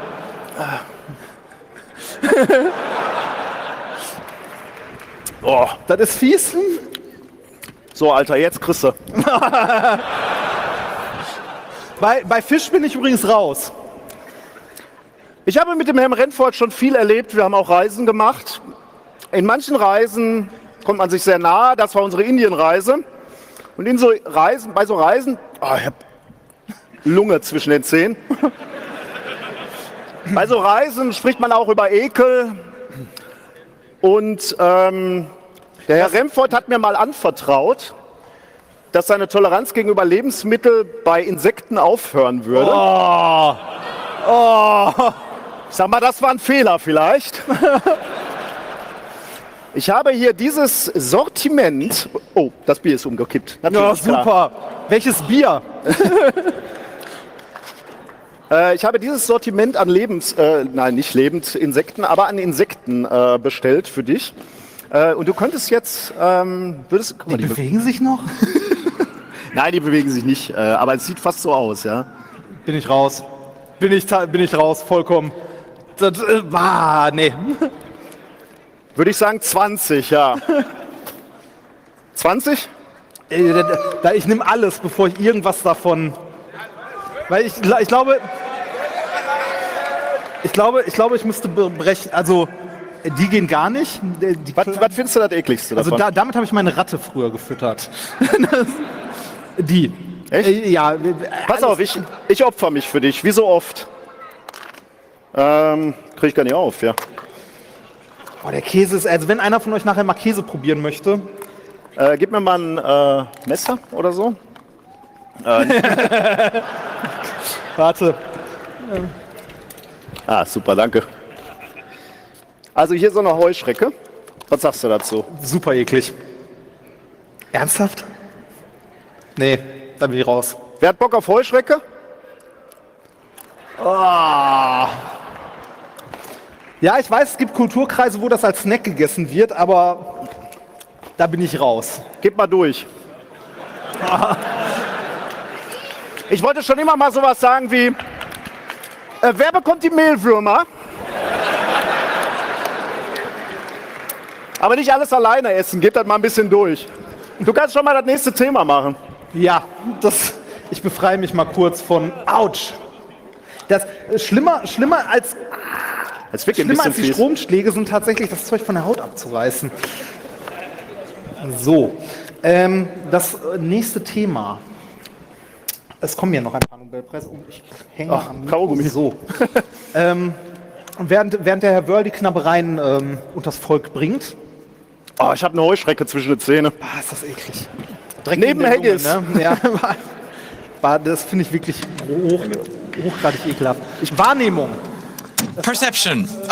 There was an Ig Nobel Prize in the topic of perception. And that's really close to my own heart because it's a concept I can understand very well. I don't think it's been dealt with enough, even though it's been dealt with more lately. In this study, it was shown that identical twins cannot distinguish between each other visually. When identical twins see photographs of their own and their twins' faces, they don't have an easier time recognizing their own picture than others. Normally, humans can immediately recognize themselves on a picture, and identical twins kind of lose this ability immediately. I mean, they can recognize themselves sometimes, but it takes them some time. And they did that with like 10, 20 people. It's kind of tricky to find identical twin couples if you want to do a study with them. And okay, so to show you what this means, this is the example that went through the media, where twins cannot recognize themselves. There was a very, very prominent example here, particularly here in the area. Bernd Höcke, he is very afraid of the Black Peter. It's a German expression. And his problem was that he was hardly distinguishable from Björn Höcke, who doesn't like concrete cubes, and they had a really hard time distinguishing between each two. But it got really complicated. These two you could deal with, but it got really tricky when a third person got involved, who really is not involved with the twins, but you could almost confuse him with them. And Bernd and Björn had to fight with that. And there was a third guy called Landolf Vladik. Not Bernd nor Björn Höcke. And in his, well, he wasn't that young, and he wrote for the NPD. But completely different person, no relation whatsoever. And even in public, you would see people who can not distinguish themselves from their twins, and there are revenants who have absolutely nothing to do with these twins because they're Nazis. And the twins, well, they're Nazis too, but in blue, so... Okay, wir müssen ein bisschen vorwärts machen. Okay, we have to accelerate a little bit. We only have 5 minutes left, so let's start about fluid dynamics. Second last. It was for studying the dynamics of liquid sloshing when a person is walking backwards by carrying a cup of coffee. It's also important for mankind, but...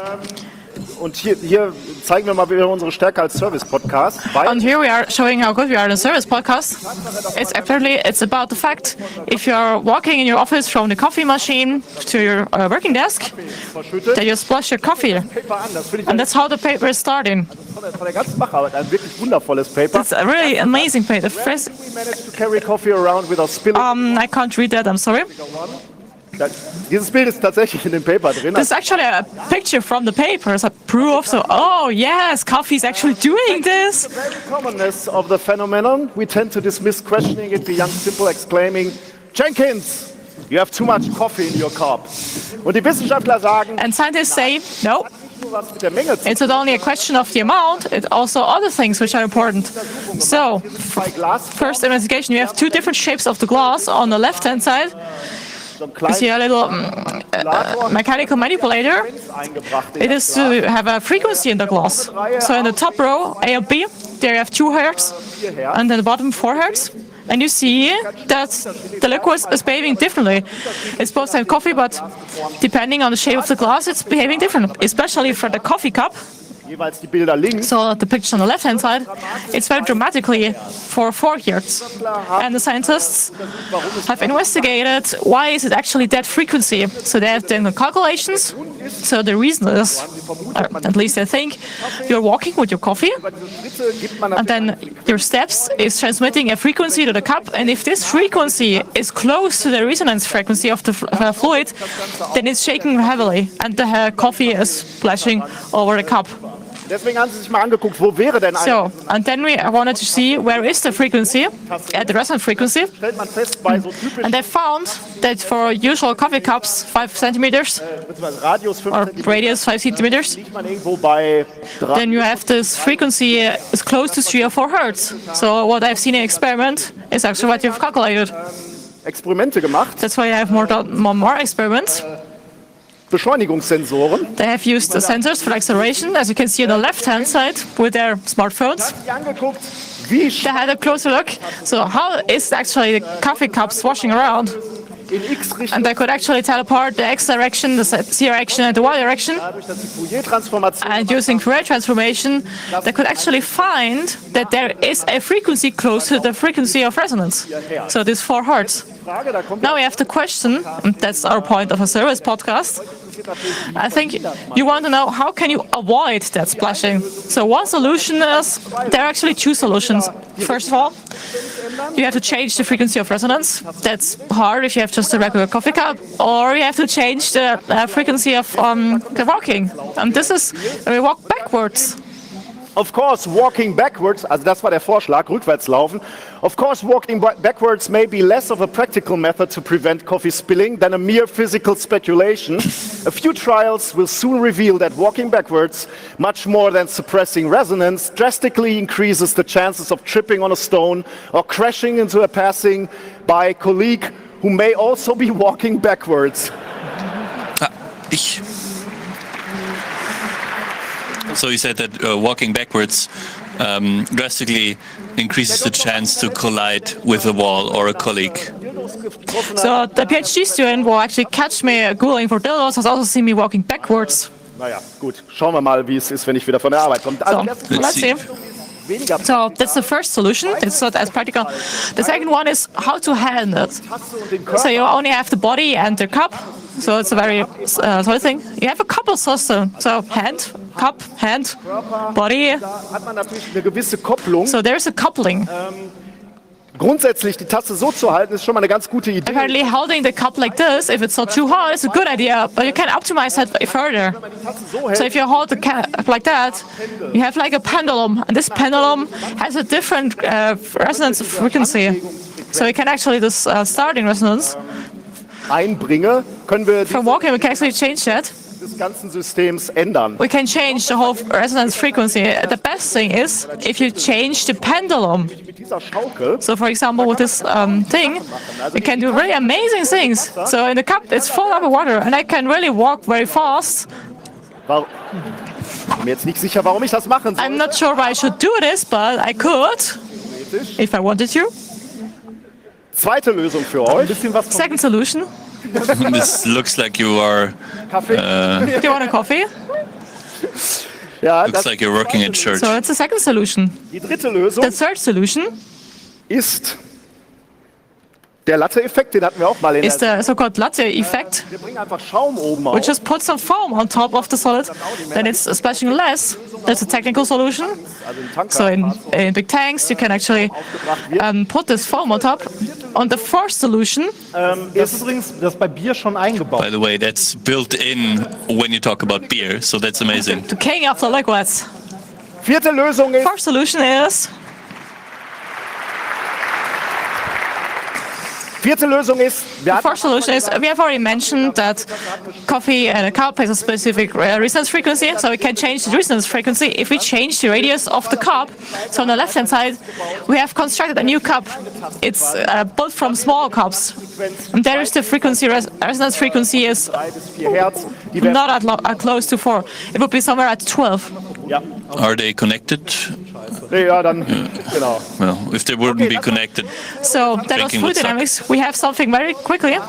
Oh, economics. Yeah, we can do this really quickly because it's about economics. Der Kontakt zu einem lebenden Krokodil, die Bereitschaft zum How does the contact to a living crocodile influence your das Experiment an sich. influence how much you want to gamble? Und zwar The result is nice here.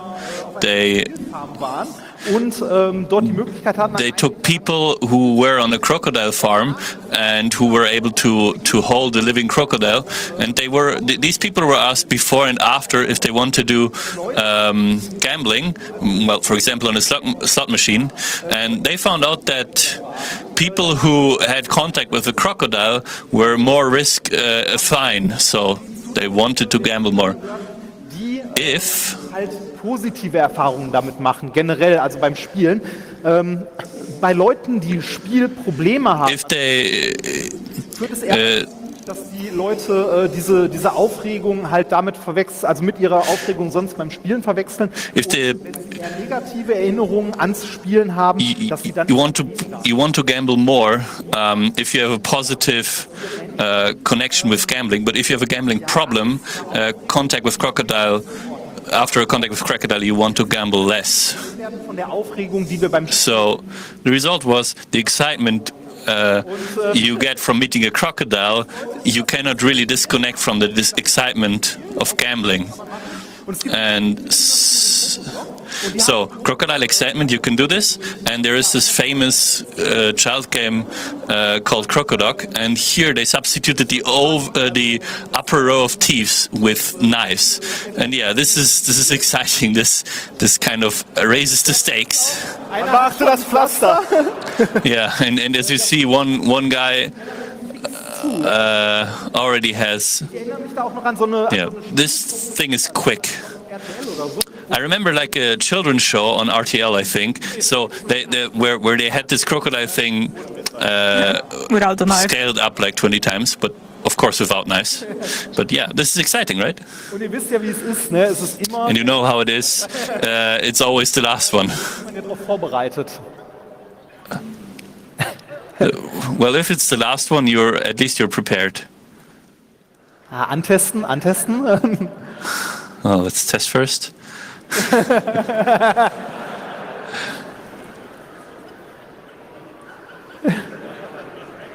Man will nicht tauschen, oder? You don't want to switch with them, right? Stimmt, wir hätten das einfach machen sollen vor dem Blutexperiment. We should have done that before the blood experiment. Also wirklich schnell, fieses Teil. It's really quick, it's really mean. Leute leiden da mehr, als wenn wir. Ja. You see, people are more for this game as we even have for ourselves here. Ouch. And look at the angry look, the evil look of the crocodile. You came a long way, I would say. So, thank you very much. We have to stop now. And we would like to start with the master of ceremony for the Ig Nobel Prizes is always concluding with the same sentence. He always says, if you haven't won an Ig Nobel Prize this year, and furthermore, if you have won one, good luck next year. Vielen Dank, dass ihr so früh hier wart. Thank you very much for being here that early.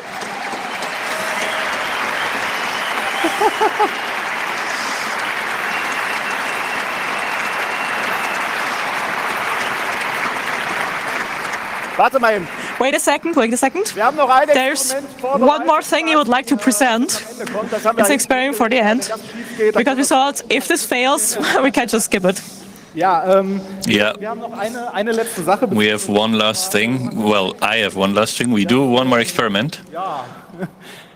Ich glaube, ich war noch nie so nervös. I was never this nervous before. One last experiment, Zu den spannendsten gehört, die wir je gemacht haben. which is one of the most exciting experiments we ever did. Well, I ever did. Es hat eine lange Geschichte. And this has a long history. Maybe you remember last year on the Congress, there was this paper, wanted the omnious woman. We didn't hang this up, somebody else put this up. Whoever this was, I laughed a lot. Habt ihr diese Plakate vielleicht? And this year on the Congress you saw these posters. We were asked by many people. We were told by many people. These posters are cool, but we didn't make these. But whoever made these, please talk to us. I love them a lot. AliExpress und Le Pin. Da fehlt eigentlich nur noch die Bewuta-IT. Und also, ich fand es großartig. I liked it a lot. Viele Leute, die gefragt haben, so, ja, wer ist denn Many people asked, who is the omnious woman? Ich habe die ominöse Frau halt gefunden. The omnious woman, I found her in ihrer natürlichen Umgebung. In her natural environment on while traveling. Blick. Die ominöse Frau ist sehr scheu, wie man sieht. Sie hat wie ein Rehkitz in die Scheinwerfer geguckt. This is a photo of her. She's very shy. She looked into the camera like a doe. Das tut mir auch super, super leid. Und damit ihr das, weil sie sitzt hier im Publikum, und damit ihr das weniger... She's in the audience and... Fotos noch von mir. And so, for her... In order for her to not so that this is not as embarrassing for her, I'm going to show embarrassing photos of me. Here on the left side I am in boxer shorts, on the right side this is my Kannst du bitte aufhören, die Folien weiterzukriegen? on the right side that was his in his in der ominösen Frau wache ich neben dem Kater auf. and this is me after a night of drinking, and if I'm not waking up next to the omnious woman, I'm waking up next to my cat. And as you know, the highlights of embarrassing photos, well, I had a lot of embarrassing photos, but you have to take a closer look to see why this is embarrassing. And yeah, you're going to continue now. If you have a cat, you're never alone. You never shit alone. Wie man im Hintergrund an den Kacheln sieht, ist das ein Kloster. As you see in the background, this is a toilet shot. Ich hoffe, dass das ausreichend peinlich war, dass der... I hope this is embarrassing enough so that the omnious woman is not as embarrassed. Because most of the time the omnious woman looks quite nice on pictures. I like her a lot and I love her a lot.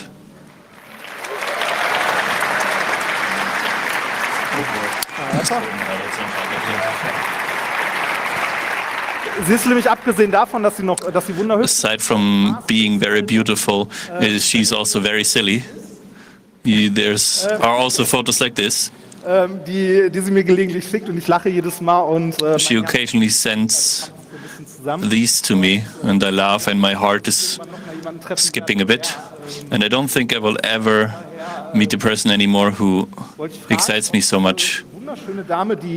And this is why I wanted to ask if this wonderful woman who loves pizza as much as me, sometimes she told me that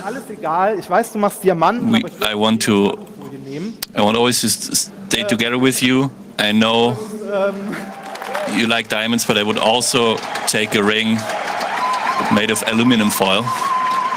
And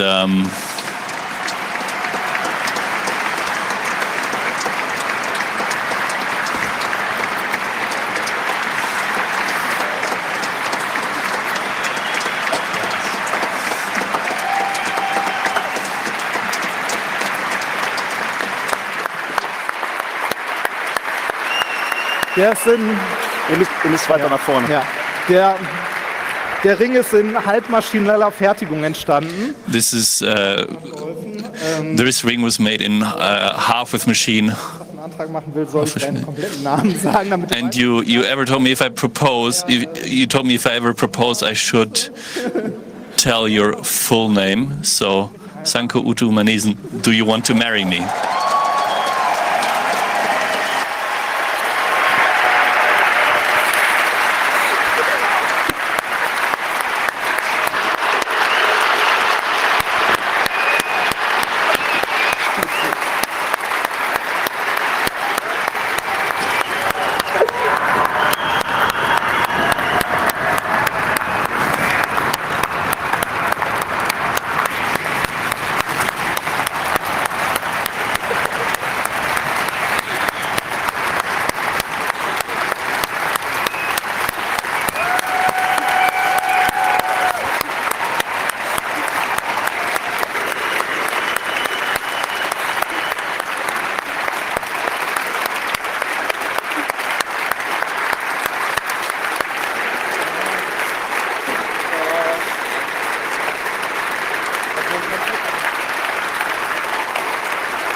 case anyone can't see it, she said yes. There's huge applause, standing ovation. Everyone is happy, and congratulations also for the translating team. Vielen Dank, dass ihr dabei wart. Thank you very much for being with us. Schicken wir die beiden. Mal gucken, ob der passt. Let's see whether the ring fits. All right, I think it's we also should sign time off. to conclude for us. Thank you for listening to Methodisch inkorrekt, methodically wrong. This has been translated by Marianne Shanks and Frau Blauwal, and we're always happy about your feedback. Please send it to us using @3dlingo or #C3T on Twitter. And we apologize for the interruption in the middle. There were technical issues that we sadly could not do anything about. Die Zugabe könnt eigentlich nur ihr machen im Endeffekt. Also von daher schickt die beiden in einen wirklich schönen Abschied.